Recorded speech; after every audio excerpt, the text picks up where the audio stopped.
this week's episode of Play by Play. I am your host, Andy Horton, alongside my co-host, Jared Bergstrom. This is episode number 140. And we got a little bit of catching up to do because we missed last week because, well, I was in hell because of how the Reds were playing, so I didn't want to talk about that. And then we did have some kind of off-scheduled emergencies that happened, so we weren't able to make it in last week. Everything is good, though. We're all good. So we're back this week. We got to talk about some, the end of the tournament.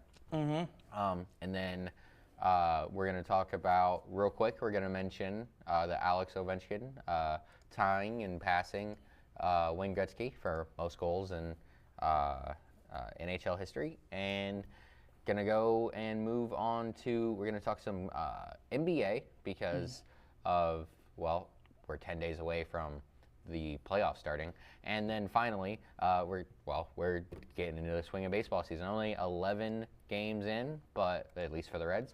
But, I've been having fun. Some fun. I was about to say, have you? Hasn't been a ton of fun. There's been fun at times. There's been a few good days. But anyways, we'll talk about all that and maybe a little bit more because you have some ballpark foods that you want to talk about. Nothing from Cincinnati, though. I was surprised. I was very... I know that they released like the Reds' new ballpark foods like within a week of opening day, and when I saw them release them, because I was waiting on them, I was like, I wonder what they got this year. I was very disappointed. Like there's nothing. Oh, I didn't even special. see anything new. They got like a really like a double cheeseburger that looks really good, but that's only available till like May, or like through May, or I don't exactly remember when, and it's available at like 1 or 2 spots in the stadium. Oh, that's stupid. Yeah, so it looked good, but I'm not going to walk halfway around the stadium trying to find it either. But anyways, we are going to start with, you said you wanted to start with Ovechkin? Yeah, let's start with Ovi. To be honest, when I've never been a really avid fan of hockey. I watch the playoffs because those are the most entertaining parts of the year is the playoffs in hockey and all that. But growing up, I never really thought that anybody had a chance to break Wayne Gretzky's scoring record. And then I guess Ovi, you can just call him Father Time because he's still playing. What is he? He's got to be, he's probably in his 40s. I would say so. He's been around for a while. He is 39. He will be 40 in September. But yeah, he scored 2 goals to tie Gretzky's record on, I think that was last Saturday, and then he broke it over the weekend as well. It was ironic, though, that he did it in the exact same number of games that Gretzky took to set his record. He broke it in the exact same. Yeah, that's for sure. So then I do have a question for you, though. Oh, God. Where do you sit? I know that neither of us are like the biggest hockey fans in the world, but when I saw it happen, the very first thing, because, ESPN was posting about it, everyone was posting about it. The very first thing I did, I clicked on the comments, and it was all the Gretzky fans, like, he's not as good as Wayne Gretzky, da-da-da-da-da, he's not as good as Wayne Gretzky, da-da-da-da. And I was just wondering, do you have an opinion on that or not? Because I do, very strongly. He broke the scoring record. I'm pretty sure he's in the top, I would say, half dozen of all the scoring stats you can have. So yeah, I would say he is one of the greatest hockey players of all time. But that's not what I said, though. Because I do agree, he's definitely one of the greatest hockey players of all time. And to only have won one Stanley Cup. Is he better than Wayne, though? Was the question? Because that's the argument that a lot of people are having right now. I don't think it's a question, in my opinion. See, because I like Ovechkin, but I don't think so. I don't think he's better, or what do you want to call the GOAT of hockey, like Gretzky was put on that pedestal. No, I think Gretzky will always be 1, and then he can be 1A or follow however you want to go on down that. But I think Gretzky will always be the best hockey player, I think, in my opinion. And I agree. But just for argument's sake, I have the stats for both guys pulled up. And the main reason, the biggest reason. On your thing? Yes. The biggest reason why, as great as Alex Ovechkin is, why he is not in the why he's not as good as Gretzky. Mm-hmm. Career assist 724, which is great. Career assist 1963. Oh, Jesus. I don't know if that was the year he was born or if that's how many assists he has. But regardless, I mean, that's a terrible joke. But yeah, that's. And he was born in '61 actually, because it says right there on his player on his player card. But yeah, he was just an elite passer, and it's one of those things where it's like, okay, it's almost like when you look at LeBron and KD, it's like, okay, they're very similar when it comes to scoring. KD, more prolific scorer in a lot of ways, but it's like, oh, LeBron does everything. So it's like LeBron does have the better overall career. So I don't know. That's in a small way, the way I look at it. Not trying to hate on Alex Ovechkin in any way, though. They're both freaking amazing. Yeah. So, but, yeah, I just thought that was interesting. People were arguing about it. And oh, yeah, and something else. When you look at You don't think of people arguing. I'll let you go the first. career points, like total points, and I don't exactly remember how that's kind of. I think that's Points are goals, and assists, and I feel like there's something else. right. So Gretzky had 2,857 points, and Ovechkin had 1,619. And I was talking about I was talking to my uncle about it, and I was like, I don't follow the hockey the most, and neither does he. I was like, it's very possible that Wayne Gretzky had way better teammates than Alex Ovechkin, because you need good teammates in order to Score that many in order to have that many assists. Yeah. And my uncle was like, I'm not a huge hockey fan either, but he was like, he did have way better teammates. So that is part of it, but also it's more than just having good teammates that it makes it so you have 20. That makes it so you have almost 2,000 assists. I mean, so 9-time Hart Cup winner or Hart Award winner. I think that's their 5-time MVP. Pearson, 10-time Ross, 15-time All-Star, 4-time Cup champion, Hall of Famer, obviously. The NHL 100th anniversary team, duh. 2-time Smith Award, 5-time Buying Award. I don't know what a lot of those awards are. He is the most decorated player in the history of hockey, I'd probably say. So, Probably. congratulations to Ovechkin for passing him there. They're both just amazing players. Right. I mean, they both did it into their. I think Gretzky did it as long as Ovechkin's done it. He played forever, dude. Yeah. Might have even played longer then. 20 years. Okay. So, but all right. So on from that, where are we going? Let's go to college basketball then. Okie dokie. We'll go there and talk about. Well, do you want to talk about Houston's debacle or UConn's ass kicking? Because the women just put it on South Carolina and did not let up. Either. All right, we'll start with. I like Gino. We'll start with Gino. Let me pull up theirs. That just means I had to go find it. I didn't have the tab pulled up. Oh. But that's fine. No, so Grandpa Gino wins his 12th title at UConn. First one coming back in 1995, and then his other one, or his 12th one now, and he first college coach to win a championship in 4 different decades. He passed Tara Vanderveer for most all-time wins last year. She was Stanford's coach forever. Paige Beckers finally gets a championship after her career has been plagued by injuries. And I don't think it's any more fitting than you do it to a team that the two-time defending champion and the one team who beat Paige Beckers her freshman year.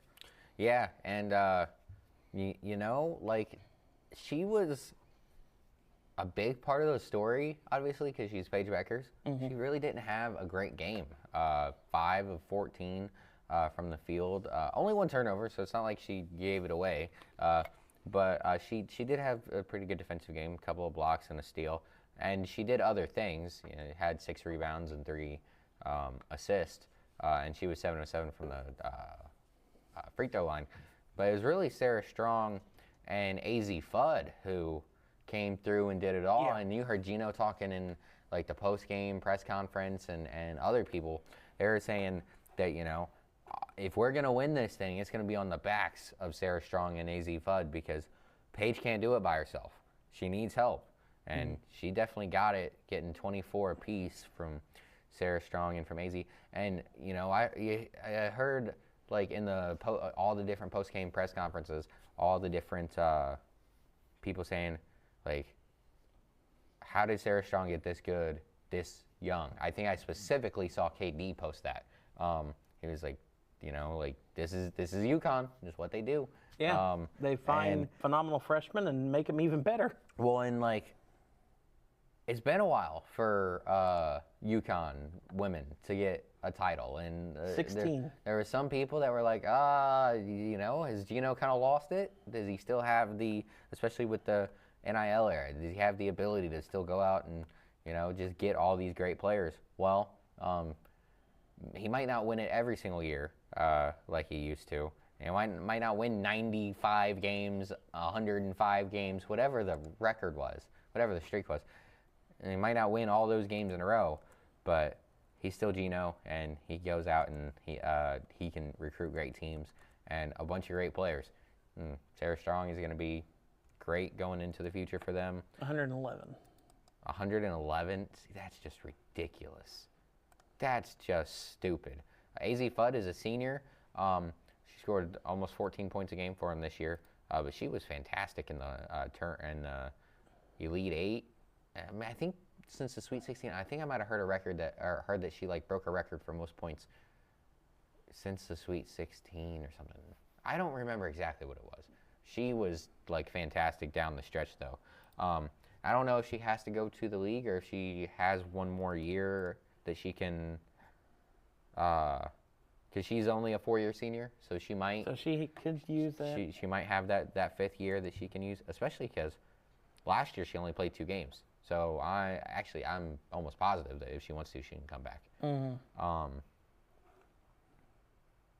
I don't know what I heard because that can't be true. Because she had 8 points against USC. I know Paige was the first UConn women's player to have back-to-back 30-point games in a tournament.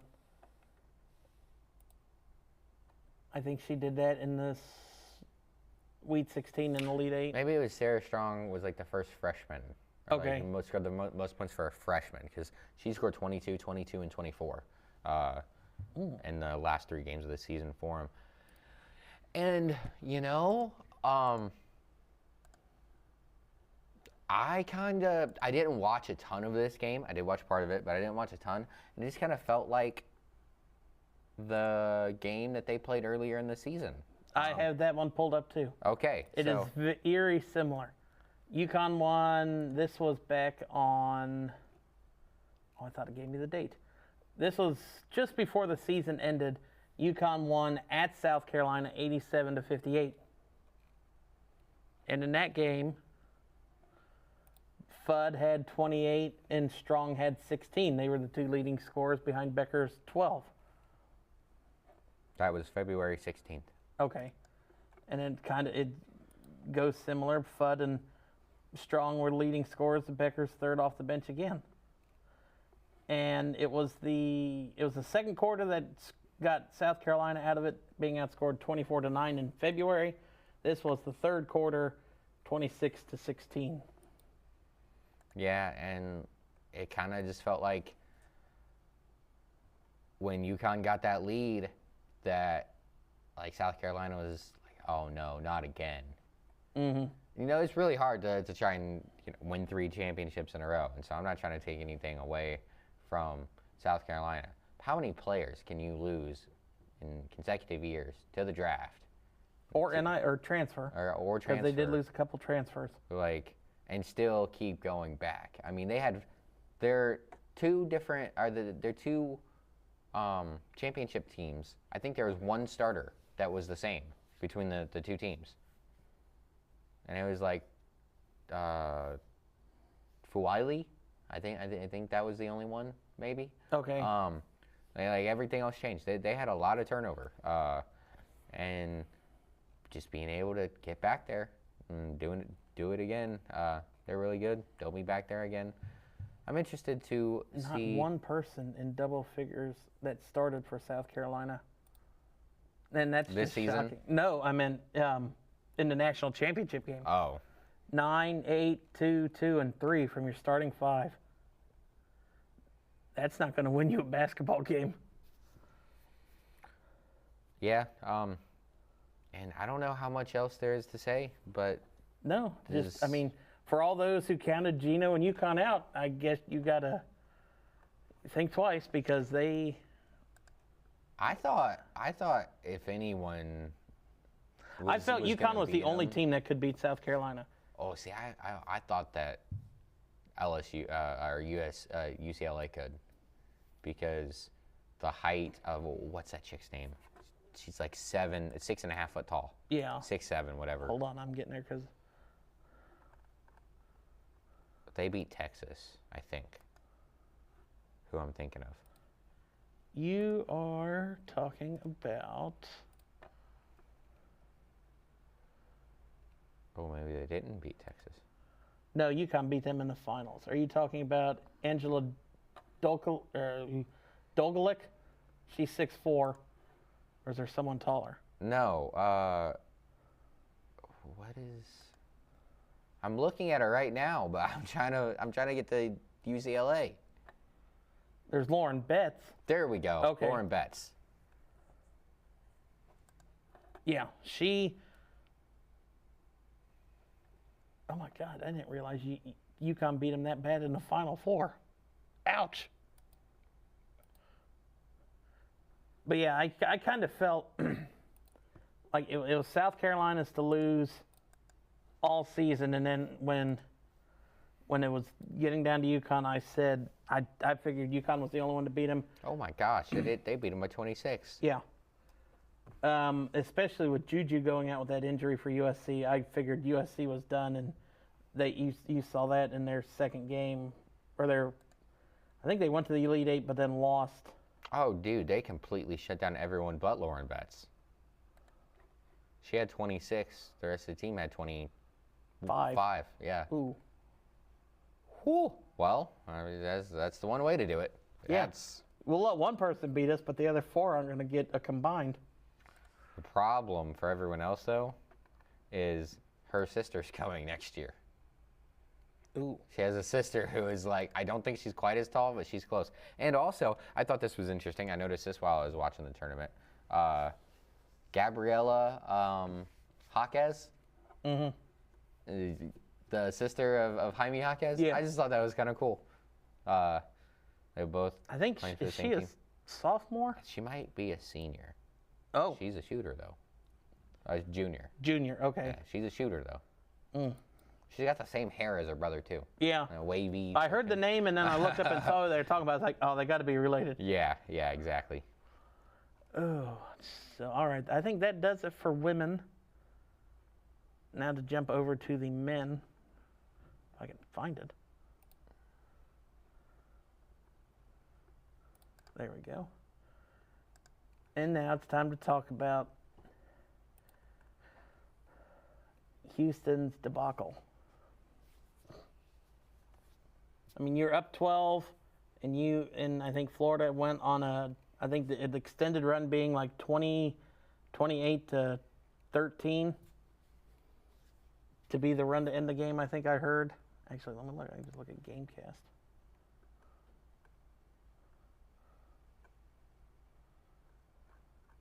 But Florida wins their 3rd championship in program history. Last time they won, they went back-to-back, so hopefully they don't do that. But, well, Aren't they the first team to have 3 football championships and 3 basketball championships? Didn't I see that stat? They could be. Yeah, I'm pretty sure I did.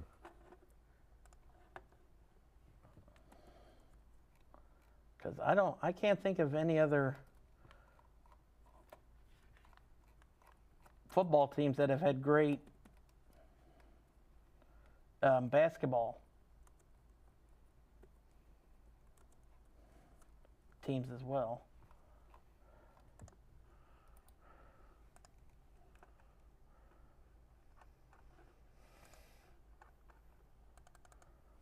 Yeah, I'm a little surprised at how poorly both teams shot. That first half was detrimental. Like, I think Florida was 7 of 23, and Houston was, I think, 11 of 29. It didn't get much better in the second because it's not like they picked up scoring. No. But Alex Condon had 12 on 5 of 9 for Florida. Will Richards, 5 of 10 shooting, had 18 points. Walter Clayton, 3 of 10, 1 of 7 from 3. He was 0 for 10 in the first half. Or 0 for 4, sorry. 0 for 4, yeah. So it didn't get much better, but he did knock down a couple, enough to help Florida get over the top. And I mean, LJ Cryer just didn't have any help. He didn't have a good night himself, only going 6 for 18 with 19 points, but he didn't have any help. Emmanuel Sharp wasn't able to get things going, finished with 8 on 3 of 11 shooting. Juwan Roberts, 3 of 13 with 8 points. They just weren't able to get things going. They did get some help off the bench with Myleik Wilson and is that Javier Francis. Mm-hmm. He gave them 8 and 9 apiece, but that's tough for Houston because you've seen how they've been able to build the program over the course of the last decade, pretty much. Yeah, however long Kelvin's been there. Since he's been there, yeah. And they scored 75 points a game, just under 75 points a game this year. And they were really good. And they didn't turn the ball over a ton. They didn't really turn the ball over a ton tonight. They turned it over a little more. They had 13 turnovers, I think, and they averaged about 9 a game. But they just weren't able to. And they shot almost 40% from 3 this season. Like 45%, 46% from the field. It's just, sometimes in the big moments things don't go your way, and that was kind of what happened last night for them. They shot 24% from the free throw line, or from the 3-point line. Oh, I was going to say, God, that yeah, was that bad too? I said that wrong. No. Ooh. Yeah. They shot 24% from the 3-point line, shot 35% from the field. It's going to be tough to, make that happen when you just can't, when you're struggling to put the ball in the hoop. And I know at the end they hadn't shot the 3 all well the whole game, but you had 17 seconds, and they didn't really run anything until about 6. You're wasting 11 seconds. You had plenty of time. You could have shot a 3, tried to get a rebound, or go for a quick 2 and tried to, like they did against Duke, to get to the national championship game. Mm-hmm. They weren't settling for the 3s. They just kept attacking, and their inbound pressure was insane against Duke, and it was against Florida in the last 2 minutes when they really switched to that full court denial, and they got turnovers, but I think waiting till 6 seconds to do anything was horrible, and that's really what took them out of it. Oh, Florida actually had the 13 turnovers, so I swapped that in my head. So my bad. Houston, they averaged the 9 that they normally get. I mean, they were really good, and they actually, they held Florida. Florida scores about 85 points a game. So they held them 20 points below their season average. Houston did a lot of things right. They just couldn't hit quite enough shots at the end of the day. I mean, yeah, Houston's defense has been phenomenal all year. I mean, they took Duke was averaging, I think, in the upper 70s, low 80s, and I think that was a low 70s game, I think. Yeah, 70 to 67. Okay, so they even held them under 70. But yeah, their defense is what got them there, because their defense didn't allow other teams to run their offense. But yeah, I mean that one hurt. I mean, I've liked Kelvin Sampson since he's come in, and I've rooted for him. And it's just, and I mean to watch. I mean the final seconds when the Houston kid lost the ball. I mean he realized he couldn't pick it up, but none of his other teammates realized that, and it was just too late. Yeah, and. They'll reload. They'll be good again next year. They'll figure it out. People will want to come and play for them. But they're losing a lot. Malik Wilson, senior, Raymond Walker, junior, senior, Juwan Roberts, senior, Javier Harris, or Francis, senior, LJ Cryer, senior. Tugler, was he a senior? He is a junior. Okay, so he'll be back. He's more a than sophomore. Oh, all right. So, yeah, they're going to be losing a lot. Like I said, they'll figure it out. They'll recruit and get enough good dudes. But let's see.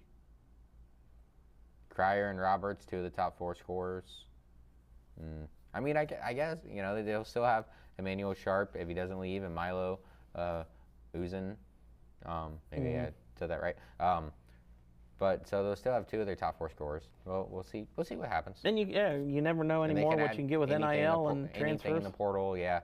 And they're in the Big 12, right? So they get it's not like SEC or Big 10 money, but they're getting pretty good media deal.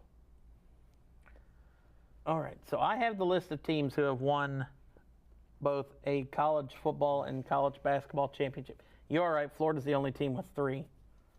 I kind of feel, looking at this list, Florida might be the only team with multiple in both.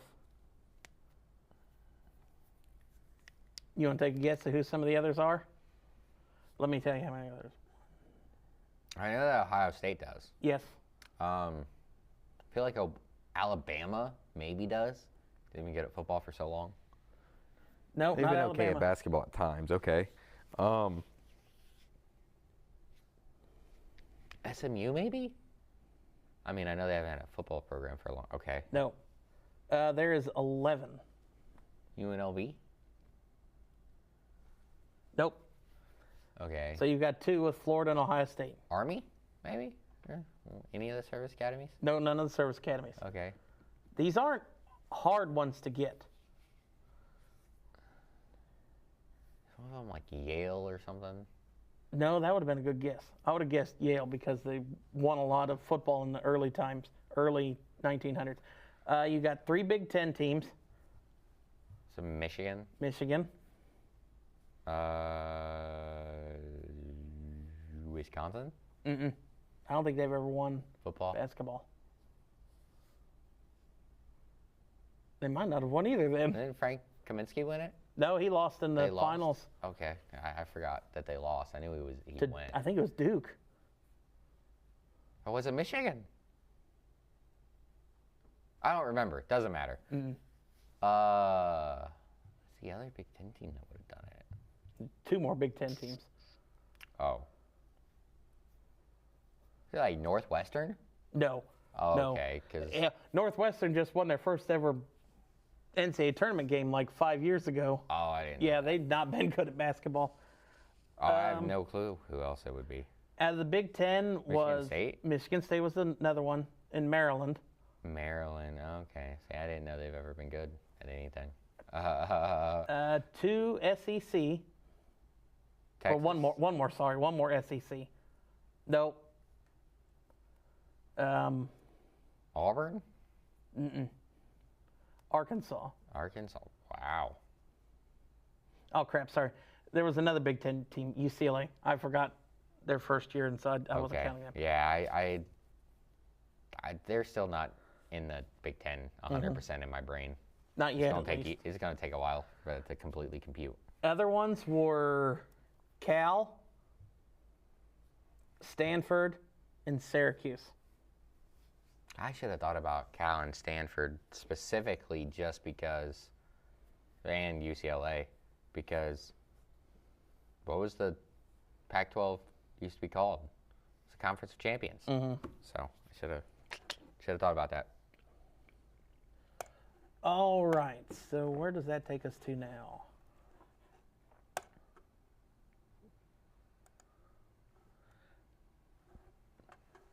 Do we want to jump over to the Reds first, or do you want to go through some ballpark foods first? We can do the ballpark foods. Why All not? right. Do All right. you have pictures for me too? I do. Yay. Okay, cool. I'm a visual guy. All right, so we're going to start off this first one. They are called Filthy Mac Fries from the Diamondbacks. Ooh, this sounds good. So this is Cajun fries topped with white cheddar mac and cheese, pork belly bacon, and crispy onions. All right, and you just hold the onions. That sounds Right. fantastic. Sounds amazing. And coleslaw. I I'm don't not big know. on coleslaw, but I'd try it. I'd take a shot. I would. I wish they had the prices on here to see how much it's cost people, but they didn't. Or calorie intake, because I feel like that's the only thing you're going to eat at the ballpark if you're a calorie counter. Next up is, I think it is also from the Diamondbacks. It is S'mores Nachos. So it is cinnamon sugar tortilla chips with chocolate cream, marshmallow fluff, mini marshmallows, chocolate pieces, and graham crackers.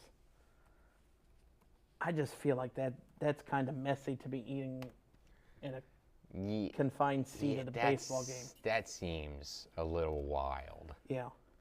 Not saying I wouldn't try it, like if I do it at home, not eating it at a baseball Or game. if like I'm in a booth, you know, if I can get, if we go to the handlebar and I can get a little sample, like I want a small. I don't know if piece I want to eat a whole tray of that though, Yeah. either.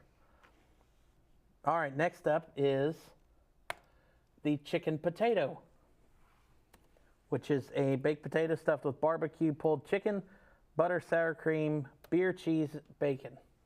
Or beer cheese and bacon. Oh. And this is all in Arizona so far. So I think we have to go to Arizona to try some of this stuff They're out. going all out. I like it.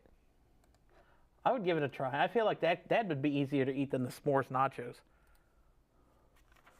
All right, next we're going to the Pirates for Polish cannonballs, which are deep fried.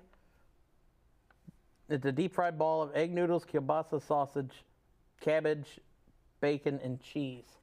All right, I'm not big on cabbage, especially deep fried, but that might be good. That might work. Right. I kind of feeling like Everything you're not else going to sounds get an good. over two powering of either one of that in there. Ooh, let's see. Next up, we are going to the Orioles for the Warehouse Burger. Oh, I got to zoom out on this one. That's a big burger.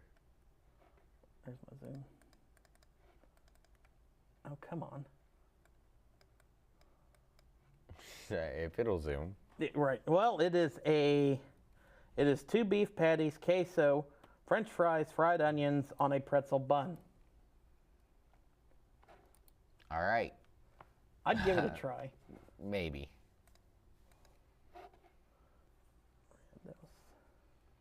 I have some outrageous ones too. Oh, you got I it. just pulled up. Next one, we're going to Chicago. This is in celebration of their 125 years of baseball. It is the Cake Shake. Ooh. I would mess with it. I'm a shake person. I am. I love shakes. And I would do it for the commemorative glass too. Yeah, that's pretty cool. It is just a birthday confetti shake. That's not bad. Next up, we have the Yankees tiramisu hat. I like tiramisu, but I think that is just a lot of cocoa powder they put on top. Hopefully it's not that bad on That's when you interesting. order it. That is interesting. You ever had tiramisu? Yeah, Okay. yeah. It's good. I'm not a huge breakfast or like dessert person is what I meant to say. But All right, this is Baltimore or Toronto. the cotton candy fries. Cotton candy fries. That No. might deserve prison time. Yes. That's. Yeah. Toronto, you can go to hell. In what world? I actually heard that that's why Trump put the tariffs on. Oh God, I can see it. I mean, what is this? What is this blue shit down here? I need cotton candy sauce. Oh God, no. I don't even know what that is, but it's got to be something. All right, now we're going to the Twins. Oh God, grilled Spam. I don't know. I've never been a big fan of Spam. I bet that could be really good. I'm a Spam person. Spam is awesome. I feel like this probably has to be made in like their version of the handlebar. A, because I'm guessing by the plates, because I don't know if you're going to get a caramelized onion and bacon sandwich just out of a normal line. Yeah, maybe. I'm not sure. All right, where are we going next? Next is, Oh, that's back to the top. oh, well, we will go. All right, here we go. This is Houston. I believe it's Houston. Yes, Houston with the Daddy Mac dog. I just saw this. The foot-long hot dog topped with brisket, mac and cheese, and fried pickles. Ugh. You're tripping, dog. That looks No, amazing. I'm not. I don't do pickles. So just say no pickle. That looks amazing. I don't like warm pickles. We've talked about this a lot. Maybe I don't not like on any the show. pickles. I don't like warm pickles. But that looks awesome. I feel like that you're gonna have to sit over. You're gonna have to find a table in a corner somewhere to eat that because Yeah. you try to eat that in the Who stands. cares? Just do it quickly. Yeah, I'm all in on that. That's I would, great. yeah. Let's see. I think we did the helmet one already. Oh, here we go. Although, go back real quick. Oh, Who's doing their editing? What the hell? I mean, that's a green screen, right? yeah. It looks like it. That They didn't do it down here. the field's not that green. No. All right, this one. I will eat this one more than I would eat the s'mores nachos. Is the s'mores quesadilla I from also saw Philadelphia? that one. Yeah, Yes. that does look I would really do that. good. Yes. I think that works. Where's my clicker? Oh, that's it. Let's see. You said you had some. Yeah, I got a couple. All right. I got a couple more. We but might. I mine's was not going to say we working. might overlap. If you want to go ahead. All right. What's up, corn dog? Ah, that was the next one on my list. Okay. That one. No. On my screen, it is not that green. Let's It's see. actually like a actually a Mariner's color. Let's see if mine's lighter than yours. Nope. That's so weird. It's not that dark, but I guess mine actually looks like Mariner's blue, like a turquoise mine does type. too. But I mean Oh, it's the screen. Remember they told us our RTV Oh. in here is a little funky. Okay, Yeah. so we just sounded goofy right there. there are people watching are probably, there's nothing wrong with that. It Mm-hmm. looks like Mariner blue. Yeah, I don't know if I can do that. That is, if I remember correctly, isn't it like deep fried in blue Takis and shit? Which is actually honey butter dunked in nacho cheese and then coated in spicy crunch. So maybe Okay. Takis. It doesn't say Takis, but Nope, that one's. I don't know if I can do that. I bet that'd be really good. I bet that would be really good. Let's see, you had another one? We get it. There's the Polish cannonballs, Cannonballs. which I'm into. I like that. There's a cotton candy fries from another angle. Yeah, it This doesn't does matter. not- It's not does going to get any look better. good. Does not look good. Banana pudding helmet. Yes, please. Where's yeah. that at? San Diego. Shit. I know. I'm not going to San Diego for banana I pudding. told my dad at some point we will go on a ballpark road trip. I'll go. One law of baseball games is that all foods taste better. It tastes better in a helmet. That's funny. So yeah, I've got another one. While you're looking for more, this is the Slugger Dog from Kansas City. It is a chorizo and manchego cheese made hot dog, deep fried in tempura batter, and coated with Cool Ranch Doritos and drizzled with an avocado aioli. Oh, that does that. It doesn't look great. It sounds great. It sounds amazing, but it looks like baby shit on top of it. For the banana pudding real quick, it says these souvenir buckets are stuffed with vanilla wafers, banana pudding, candied nuts, and glazed banana slices. Sounds good. The blue whoopie pie at the Royals game. It's just the batter's blue. That doesn't really do anything else for me. Whoopie pies are good. The Amish down by my grandma makes whoopie pies, and I normally get one. I got one. This looks great. That was the next one. You got it? Okay. Yes.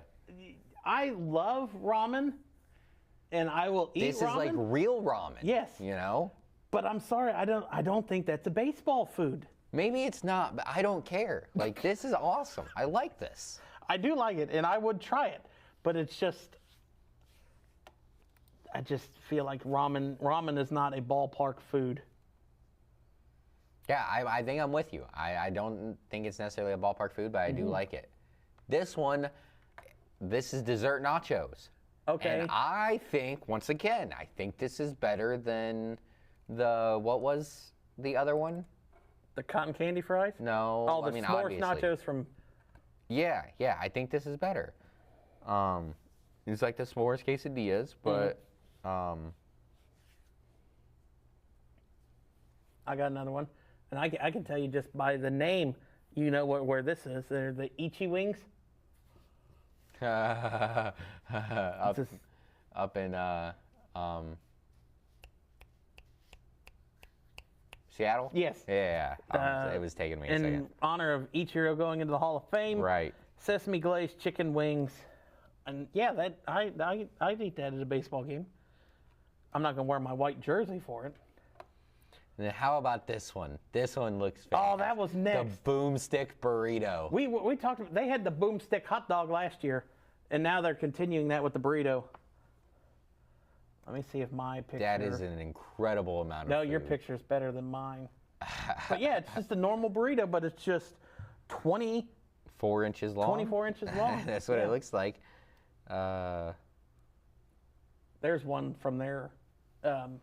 Burrito when they release it. The burrito is cut into 4 sections. Strongly implying one person is not meant to consume. No shit. No, excuse me, I said that wrong. I read that wrong. Strongly implying that one person is only meant to consume 6 of the 24 inches. Overall, the circumference of the unrolled tortilla pictured below hilariously appears to be 26 inches. Oh my God. Yeah, because their hot dog was 26 inches last year. Filled with rice, beans, seasoned taco meat, nacho cheese, pico de gallo, lettuce, and sour cream. Hold the pico and because let's the dig onions? in. Yeah, that looks amazing. Let's dig in. All right, here we go. That's How about huge. the Grand Slam sandwich from Arizona? It is it's a 20-inch sandwich, half chicken parm, half meatball sub. I mean, where are they getting these containers to hold this stuff? I don't care, but that looks phenomenal. That's crazy. Yeah. But the good thing is, most of this stuff is like $30, like a pop. Mm-hmm. And so but if you buy that, you're not buying anything else. No. So, and you can split that with a friend. Right. You both pay $15. Chicago, first time really I've seen them in a while. This is the Gibberito sandwich. And if I mispronounce it, I'm sorry. But it is roast beef, garlic butter, lettuce, tomato, onion, between 2 fried plantains. I mean, I would give it a try. I don't know if I would.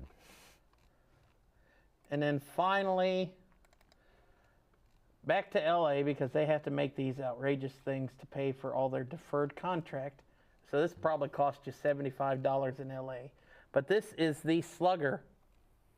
It's a 16-inch jalapeno cheddar dog topped with white corn relish, white cheese sauce, cilantro crema, and tortilla strips. All right. Doesn't look terrible. I mean, it's luggage. Look at it. You got it. It probably comes like that, and it probably costs more than a carry-on would to go back from LA. Okay, this is something new. Uh-oh. Pittsburgh, chipped ham and pinatas. Oh, I saw that. I would do it. I don't know about that. Evidently, chipped ham is a big thing for the Yinzers. There's the Ichiro-ring. Little dumplings? What's that? Or little dumpers? Okay, the name doesn't sound that good, but dumplings, yeah. What up, corn dog? I don't know about that. It just no. That's so terrible. What are you doing? Oh, is that all I got? Yep, it looks like that's all that's there. So in 6 months, Canada has lost two things. They've lost my interest in their baseball food ethics, and they lost that fight to the United States in that hockey shit. And they deserve to after cotton candy fries. All right. So now out of baseball food, and now let's get back to the diamond. Oh, hey, real quick. Uh-oh. Just because I mentioned it, I just found something about the new food at Great American. All right, let's take a look at the Great American new food. Those are those burgers I was talking about. The 50 West soft pretzel double cheeseburgers. Okay. Double smash burger with American cheese topped with fuancho. I don't know. I'm dumb.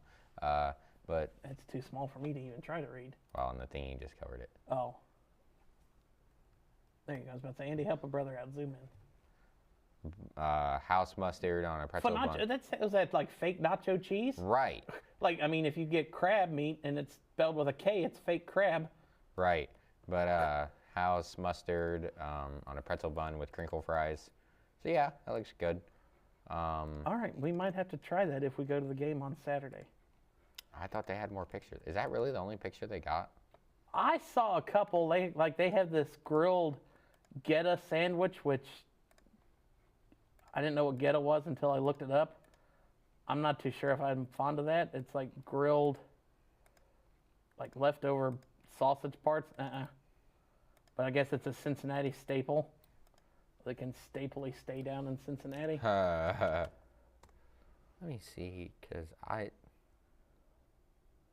That one might be it. Yeah, Oh, that's from the maybe I can- Inquirer, so maybe. So that looks like that cheeseburger you were talking about. Which, yeah, where is that at? I'll have to write that down so we can remember that. It's called the 50 West Burger. 50 West Burger. I think I know where that one is. I think that's on first base. So they have Montgomery and walking tacos. Ooh.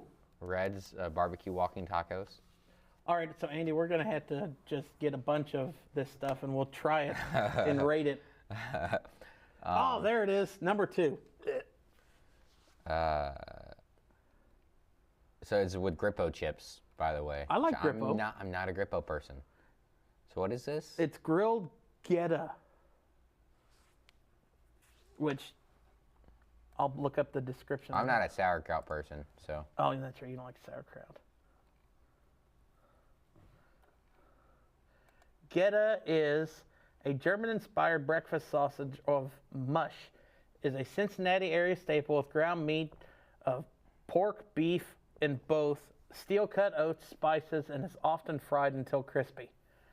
No, I don't know if I get Interesting. with that. Might be able to do that. The Reds Island Griller? Do they have a picture of that? No, not that I see. Darn it. What's the description? Davis takes a sausage from Seattle-based Hempler's and places it on a hoagie style, or on a hoagie roll slathered in garlic teriyaki barbecue sauce. Tops it off with pineapple salsa, which breaks down the saltiness, of the sausage and complements the sweetness of the sauce. I think I might pass on that one. A Baby Ruth sundae Yes. does look good. Yes. And it's in a hat, so it's even better. Oh, it's jalapeno. It's a jalapeno double cheeseburger too. So Ooh. I mean, you can say no jalapeno. I'll definitely say no jalapenos because spicy messes those up are my the top stomach. 5. I thought I saw more than that. I mean, if the fry box comes out with anything new, that's always promising. We had that last year when we went. Mm-hmm. There's Is that this from Guinness this year? shit again. Is this from this year? Oh yeah. All right, let's see. They got anything different on there? Oh yeah, they're street tacos. Ooh. Cincinnati Sizzle street tacos. Pickled Maybe. red onion, cilantro, salsa verde. I would do that. Available at the Scouts Club and 128. Never mind. I can't get into the Scouts Club. That's expensive. 128. Oh. There's the ice cream sundae. Yes. Available Where's that? at 115, 132, and 422. I got to make notes.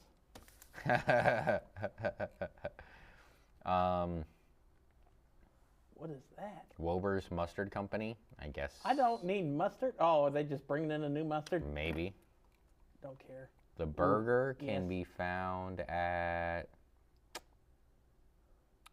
50 West, remember? Yeah. Or whatever. So should be able to find that. Ew, What no. is that? That's that island dog thing, I think. Oh. Because I see the pineapple. Nope, I'm passing. I'll do pineapple on pizza, Is but that I ain't doing corn? pineapple on a hot dog. What the hell is that? I don't know. That's Marty. Well, I know what that is. Announces menu items. I don't know if that actually says anything about that. Oh, it says this is the Big Mott's chicken parm sandwich. Oh. Crispy chicken tenders, big Mott sticks, provolone cheese, marinara sauce, banana peppers on a hoagie bun. Where's that at? It doesn't say. Damn it. But hang on, let me see what this one says, I guess.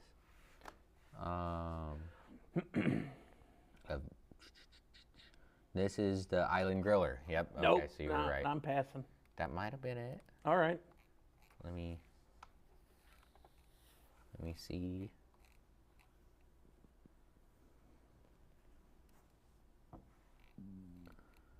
I guess there's chicken wings. Okay.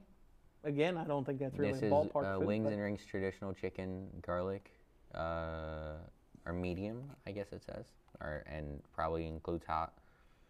I'm sure. Also, here's a question. Since Frisch's went out of business, does that mean all the Frisch's out of the ballpark is gone too? Oh, there is a Frisch's at the ballpark? There was like 3. I didn't know that. Yeah. I don't know. Maybe. All right. Let's see. Now we can go back to the diamond. All right. Let me pull up the standings. By the way, has Atlanta gotten a win? Okay, they've gotten 2. Because they started 0-8. And that was kind of surprising. But we'll stick with the Reds for right now. Anything you can highlight. Okay, here we go. First, there's 2 things I want to bring up. One, because we didn't really get to bring it up last week because we weren't here, but the torpedo bat. Yeah.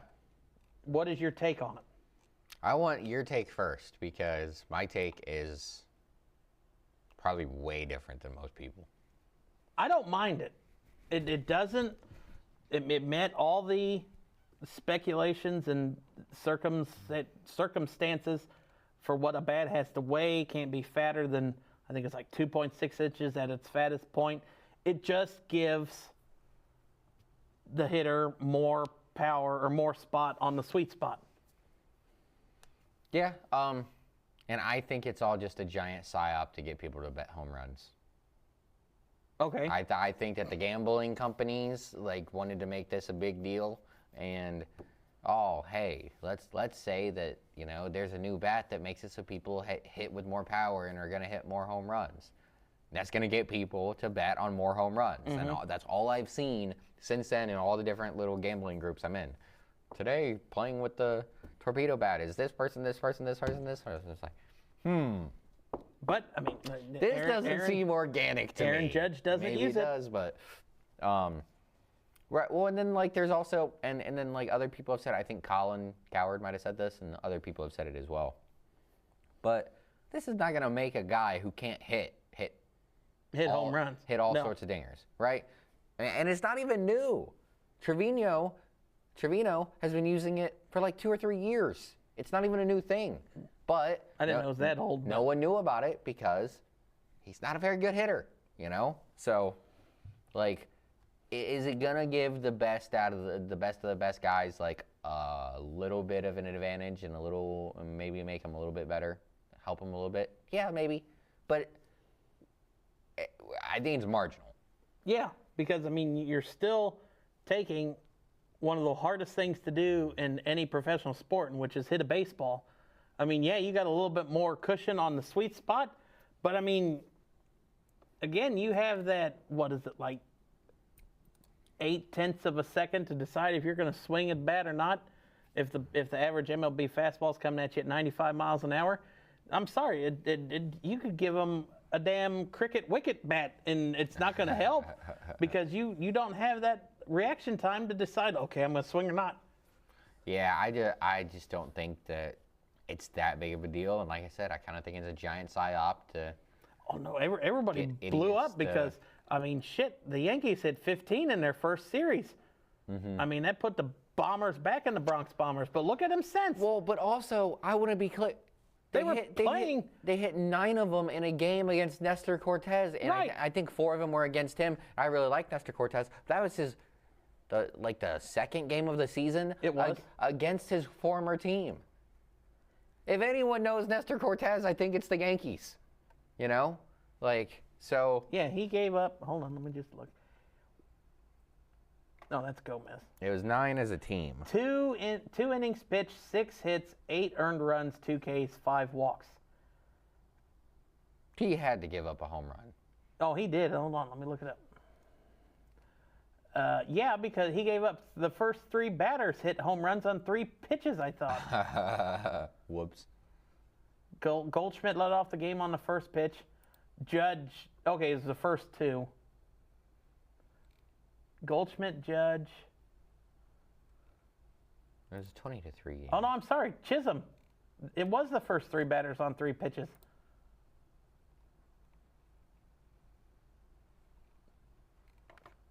When he pitched how many innings? 2? 2 innings? Yeah. They scored 7 runs in the first 2 innings. And his replacement didn't do any better. He came up 2 innings, 6 hits, 8 runs, 2 Ks. So, yeah, they did not do any better. But, yeah, I mean, when you've got, I mean, Goldschmidt was a power hitter.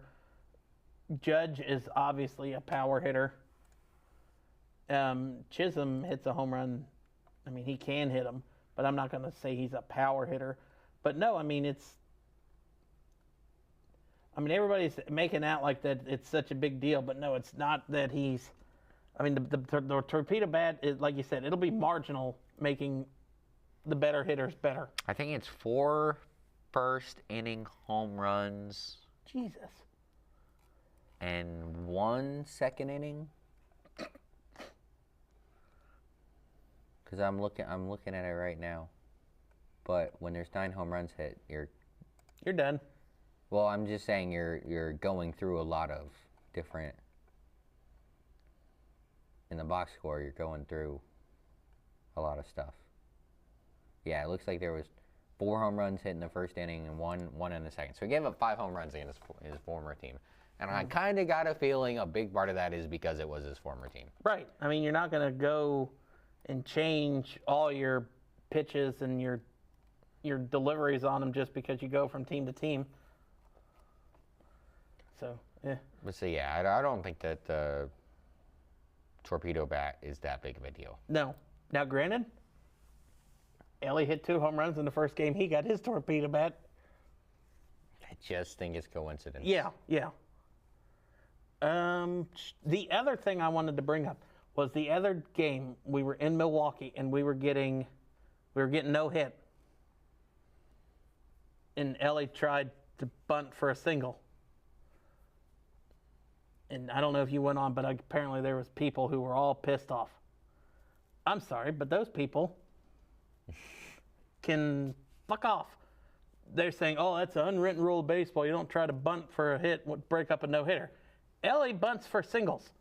I was gonna say. Like, Ellie bunts for singles. Friedel bunts for singles. Not, is it Friedel? Yeah. Yeah, Friedel bunts for singles. There is no unwritten rule about anything. Yeah, if you're in your ninth inning, 2 outs, and you bunt, maybe a little bush league. But no, not in the 6th inning, and the guy was pulled a batter later. I'm sorry. All you Milwaukee fans, Yeah. grow a pair and grow up. I completely agree with that. I didn't know that was the people were complaining about Oh, that. yeah. I'm trying to get my best player and the best base runner in the league on the bases. Because if that happens, that gives me a better chance to win. I don't know. I thought that was pretty elementary, but I guess there's some morons in Milwaukee that are little crybabies. Yeah, crybaby, you said it right. Bunch of babies. Tell me how you really feel, Jared. Fucking assholes. But so we're 11 games in and 12 games now. And It hadn't started yet. Oh, never mind. Sorry. How do you feel? Because I tell you what, I'm very happy that we didn't have a show last week.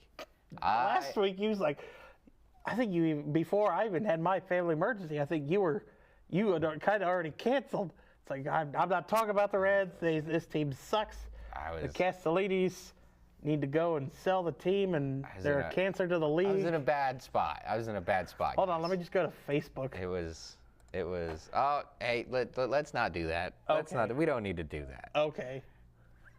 Because especially I did delete a lot of that. Oh, you did? Yeah, I thought it was funny, but I was like, let's just slow down. It was rough, and it's so frustrating. It's so frustrating sometimes being a Reds fan. But not being a Reds player if your name is Brady Singer, because the Reds have scored 42 runs this season, and he has had 25 of them scored for him in his 2 starts. 2 wins. His 2 wins, but that means that the other 10 games, the Reds have scored 15 runs, right? I did that math right. 25, and 17 runs? 17. Yeah, 17 runs in 10 games. It is really bad. But kind of leveled things out a little bit, I guess.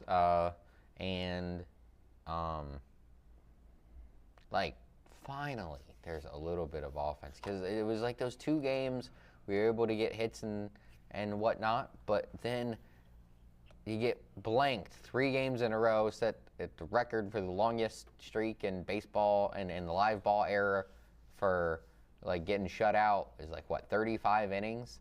Freaking. Well, the Reds won 38, I think. The Reds won 38. Yeah. And they're the first team, I want to say, since the 1906 Phillies that lost 3 straight 1-run games.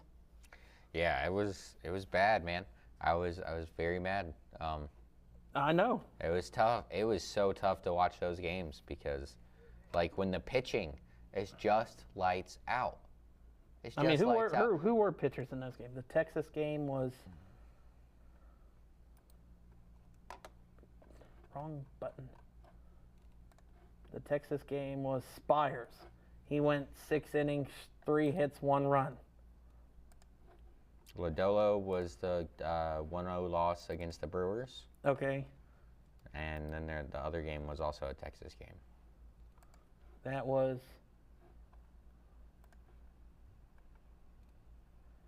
Green. 7 innings pitched, 3 hits, 1 run, 8 Ks, and a walk.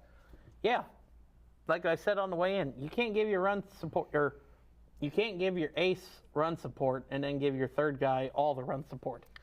Yeah, and it's like, dude, I don't know how Hunter Green does it. Like, he is one of the 5 best pitchers in baseball. Frickin', he goes out and he's amazing every single game. pretty much every single game for the last year and a half. He has just been ridiculous. And the Reds just haven't been able to give him help. I mean, how many more wins would he have? And I guess that's a thing that everyone says doesn't matter to pitchers.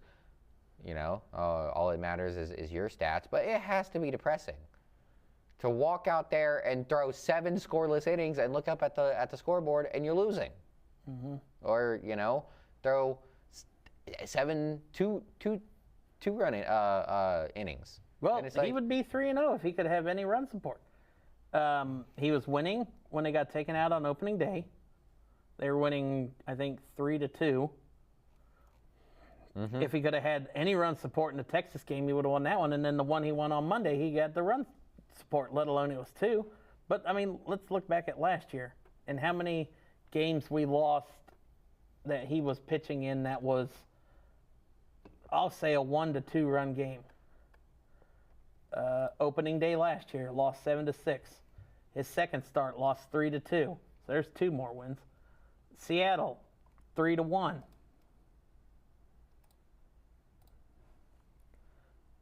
He didn't get his first win till the last day of April last year. He was 0-5, and he might have had a couple no decisions in that one. Arizona lost 5-4. At the Dodgers, he lost 3-2 and 10, so that wasn't his fault. Cubs lost 7-5. They were leading 5-4 when he left. And then here comes the string: 1-0 to Pittsburgh, 2-0 to St. Louis, 1-0 to Detroit. Oh, that was the All-Star game. I was about to say, who the hell is that? AL. 2-1 to Tampa, 5-4 to San Francisco, 2-0 to Pittsburgh. So he'd probably have 8 more wins last year, at least. Yeah, it's just like I said, I don't quite know how he does it. But you just look at the pitching staff up and down; they've all been phenomenal. There's been moments where some guys have struggled, and I don't want to get on Tito. I don't want to sit here and complain about him too much, but there's been a couple of times so far this season where I've scratched my head. What's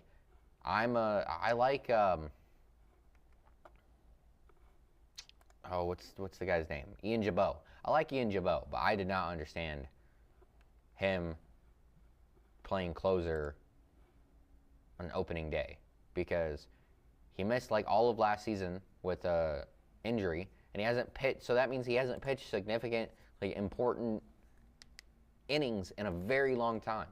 In his first game of the season, you're gonna have him try and close out. So I didn't like that. And some of these lineups have been a little wacky. I'm not trying to sit here and act like I know more than Tito because he's won 2 World Series and I have not. And he even took the lowly Cleveland Guardians, to the World Series.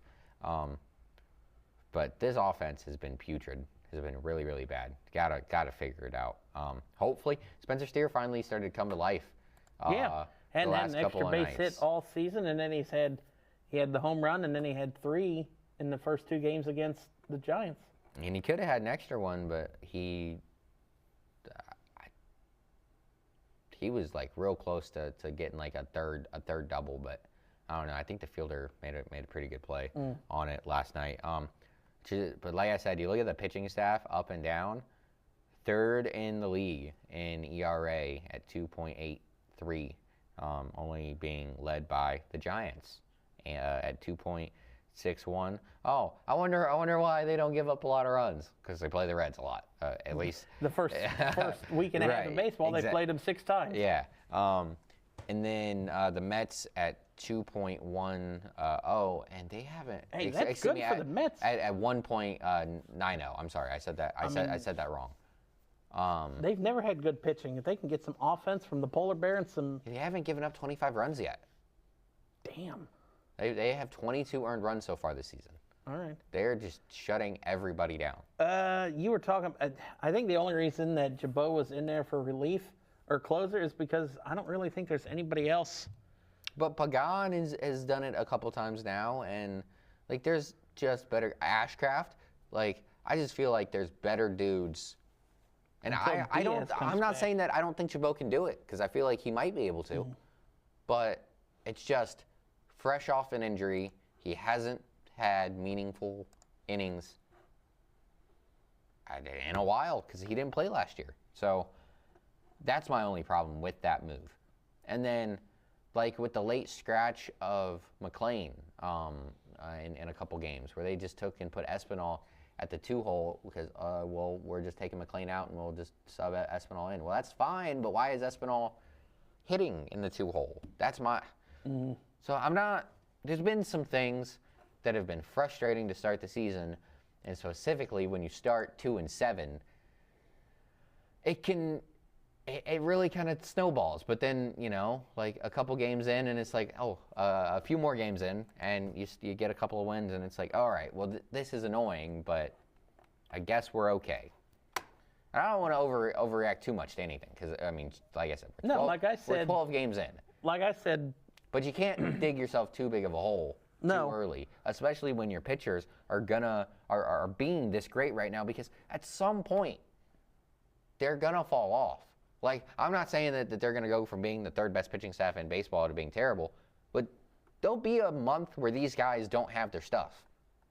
And so the offense is going to have to be able to step up, because right now it's the pitching staff that's doing it all. Well, what happens if they, like I said, they have a bad month? Well, if the offense doesn't figure it out and the pitching staff has a bad month, the Reds are going to go 3-25 in that month. All you got to do, like I say every year, is you got to win your division games. It's a big part of it. Got a few more of those coming up, and I don't know. Are we going to that one? Because I was out, but now I'm back in. It was just so ugly when you have 3 straight shutouts. I was like, how do I pay to go and watch this team? But now they've shut out teams in back-to-back games, so that makes me feel a little better. We might not get hits, and I knew that we might not get hits, but our pitching staff would do great and not allow the other team to get hits. But literally getting no hits is really rough. So, 'cause I'm down to go to the game. All right, we'll talk about it after. I kind of want to go for that Ellie bobblehead since we didn't get one last year. Right. We'll have to go. I mean, what game is at 6:40? You gonna call off work Friday again too? No, it's on Saturday, isn't it? Oh, crap! It's 6:40 Saturday. You don't work Saturdays, do you? No, I don't. All right. Like I told you, I'll punch a kid and kick him for the bobblehead.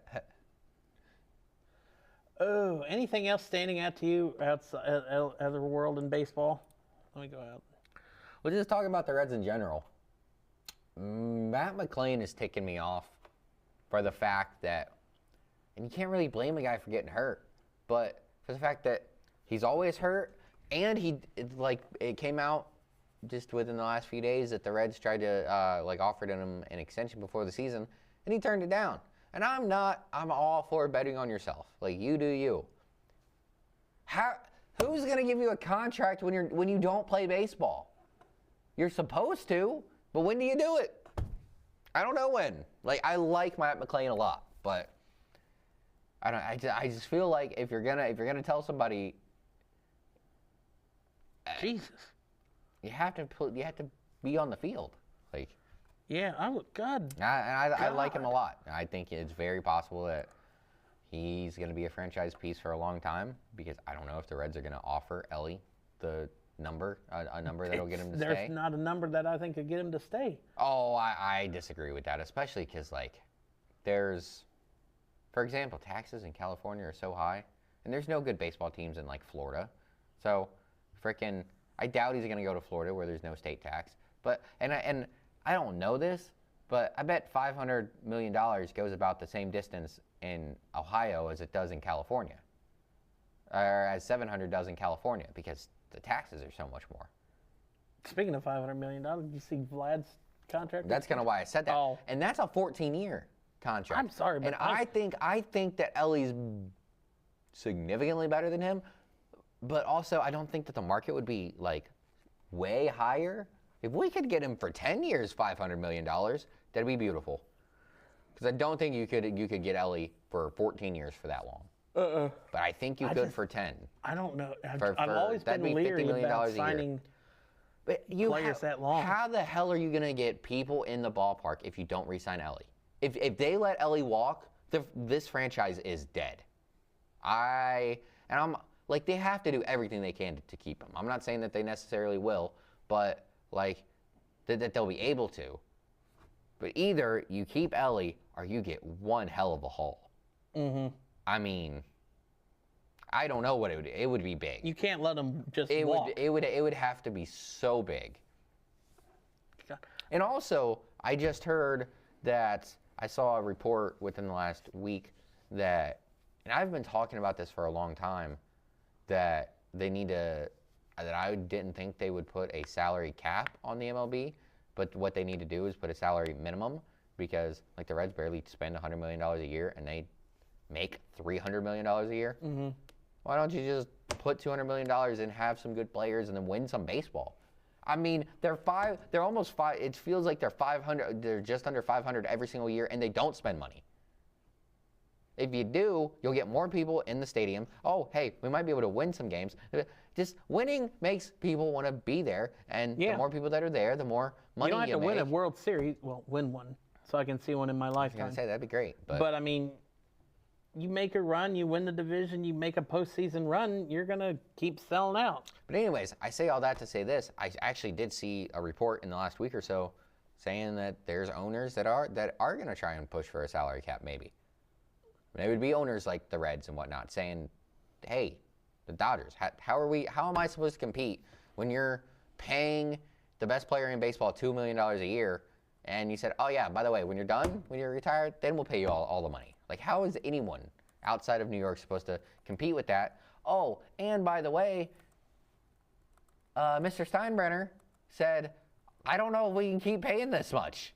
Like, within the last, I'm pretty sure this offseason, the Yankees owner came out and he was like, I don't know if, like, we can't keep up with this. The Dodgers have $1.15 billion in deferred money and contracts.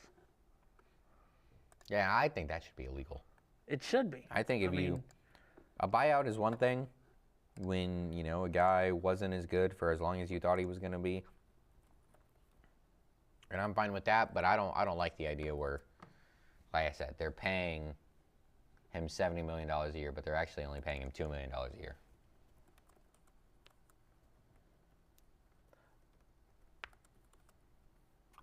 Well, then how exactly does that work? Because, like, would it be, say in 5 years the Dodgers sell?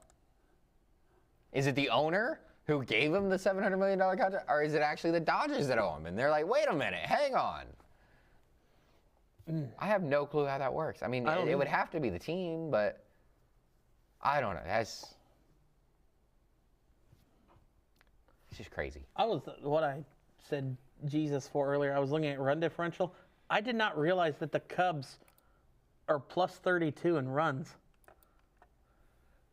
But I was looking, all their wins outside of a 4-3 against Arizona, 10-6, 18-3, 7-2, 10-2. Oh, there's a 3-1, but 7-1, 7-0, 10-6. God. Yeah, I mean, granted, they're playing the Diamondbacks, who haven't really found their footing yet, and the Athletics. Yeah, they're hitting the crap out of the baseball. That is for sure. I mean, Kyle Tucker. If I'm looking at this right, they got a 20-run lead on everybody. They've scored 94 runs. And the next closest team has scored, I'm saying 78. Is that the Yankees? Yes. Okay. And they had 20 of those in one game. Had 32 of those in 2 games. And they've lost 3 in a row. Yeah, the Yankees are the second highest scoring team in baseball. Oh, the Pirates are minus 20 in run differential. Hey, that might be good. Do we have to see Skeens at all when they come here? Last time I looked, no. Good. He was scheduled, or he was not scheduled. Because I would love to see him pitch, but I don't know if I would actually want to see him pitch, if that makes sense. Because I feel like he'd just mow us down. Yeah, we get Falter, Heavey, and Lewinsky? I have no clue how you say that guy's name. Moldzinski? Sure. All right. Oh, who was pitching for Saturday for us then? It's, I say Singer, and then it's blank, and then it's Green. Oh, that's supposed to be Abbott, I'm pretty sure. Okay. Because they just moved Spires down, and they're talking, I think they're supposed to have him back. All right. Which I'm excited about. I'm a big Andrew Abbott guy. Mm-hmm. I think he's a real good player. Can help us out. And I like Carson Spires. I just think Andrew Abbott is significantly enough better than him. Mm-hmm. But and that's the thing. If these pitchers stay healthy, what are we gonna do with all of them? We got Wade Miley coming back at some point. Rhett Lauder is gonna be on his way up. Maybe he's hurt, so maybe Burns is gonna come along this year. I mean, there's so much pitching. I know he'll be at Louisville by the end of the season. I don't know if he might come up when we expand to 40 and maybe get a couple to see. But yeah, I mean, Ashcraft's going to stay in the bullpen. I feel like that's the best place for him. Spires can go back to the bullpen because he came out of the bullpen. I totally think, and this is, I don't know how you make it all work, because I don't want Nick Martinez being a starter. Keep him in the bullpen. Well, you got 3 long relievers. I mean, you can, but I don't know. It's just. I mean, you got 3 long relievers. That means, that could save a couple arms, and if they can eat 2 innings, so Green goes on a bad day, we'll say goes 6 innings. You got Martinez or Ashcraft or Spires that can go 2 innings, and then you get to Pagan, Diaz, or Jimbo. I'm not complaining. It's just it's very possible that there's a lot of great, the Reds just, their pitching staff, if somehow they can stay healthy. Does that count as wood? This sounds like legitimate wood. It might be. It might not be. That doesn't look like press board to me. Okay. So, but this is definitely press board. But yeah, if the pitching staff can just stay somewhat healthy and these kids can get somewhat consistent at the bat, and I don't want to blame Spencer Steer too much for the start of this year, because I thought he was hurt to start the season. I don't even think that's the case now. I think he was hurt in training camp, and instead of having him do any kind of rehab stint, they were just like, well, we need a bat, so we'll just keep him at DH. We'll just throw you in, and you'll just it'll just come to you. You won't. It has the last couple games. It's starting to. So I still do want Jake Fraley out, though. How he had a really good night offensively and defensively last night. But I just need more consistency than what that was. And Will Benson, maybe he's not the most consistent guy in the world, but he will play really good defense. And I think the worst thing you'll get out of Will Benson is 200, and every second or third hit will be a home run. Because that's what he was doing last year. And that was the bad Will Benson. Well, what's the good Will Benson? 280 and amazing. So, and something else I always love about Will Benson, which is not the case with Fraley. Fraley does often have really good at-bats. Will Benson always has good at-bats, it seems like. Jinx him. Well, no, he doesn't, even last year when he wasn't getting hits, when he wasn't hitting the pitches that he liked, they were still good at bats. He's drawing 7, 8, 9 pitches in a lot of times, and I think that's important. If you're swinging at the first pitch you see all the time, I like CES, but that's his biggest problem, the fact that he swings at everything. Oh my God! And he's drawn it back the last few games. You've been able to tell, at least I have, and it seems as though he's being a little more effective with that. So. Yeah, they especially, I mean, the last 2 games because I've got to watch them actually now. They're on the uptick, so I guess we got to go a week out now. Yep. Since the game is getting ready to start here in about 20 minutes. I think we'll... Oh, it's Martinez. I'll say we'll win today. Where are we at next? Next is Seattle, so... No, next is Pittsburgh. I meant to next Wednesday. Oh. Yeah, it goes to Seattle. Oh, that's Castillo. Oh. That can't be Castillo. They have him pitching Tuesday, too. No. Yeah. They do. Wow. I mean, there is no rule that says you can't do back-to-back starting pitchers, but I don't think he'd want to do that. Let's see. Next, it's 1, 2, 3, 4, 5, 6 games.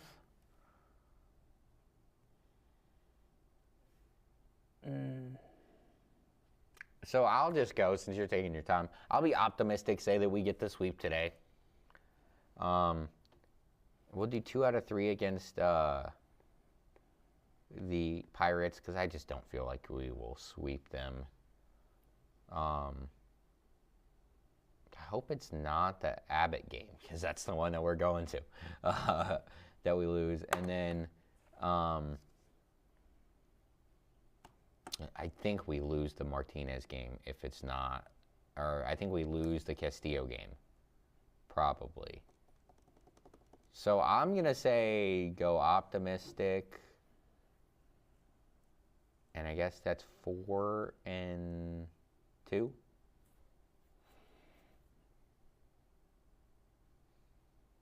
Optimistically, I'll go 3-3, 500, but I'll go 5-1. All right, that would be that. I would be a very happy camper if we walked in next week and the Reds were. That would make us what 10-8. Yeah, that'd be fantastic. That'd start to get us on a roll, and then I don't know. The rest of the month doesn't seem too awful. We finish up the Seattle series on Thursday, and then we would go to Baltimore. So that would be 3 tough ones. And then fly down to Miami, fly out to Colorado.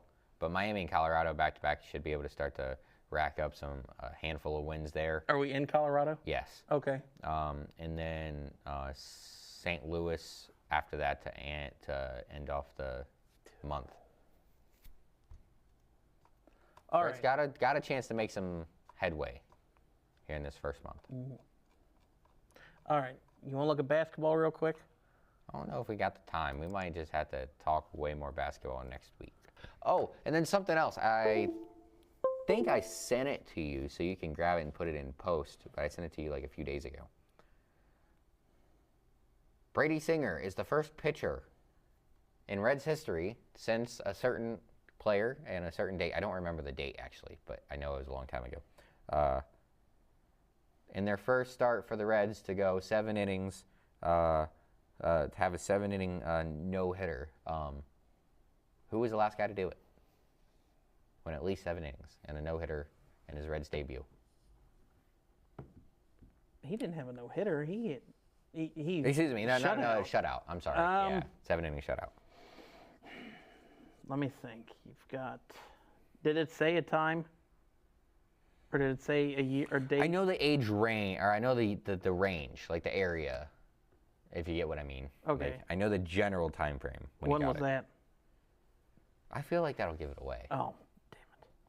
Do I know this person? Yes, you certainly do. Oh, let's see. So it's got to be somebody who didn't come up for the Reds. Was it Bauer? No. Okay, so I got to go further back than Bauer. Do I got to go back like a long time? In our parents' lifetime. Shit. Tom Browning? No.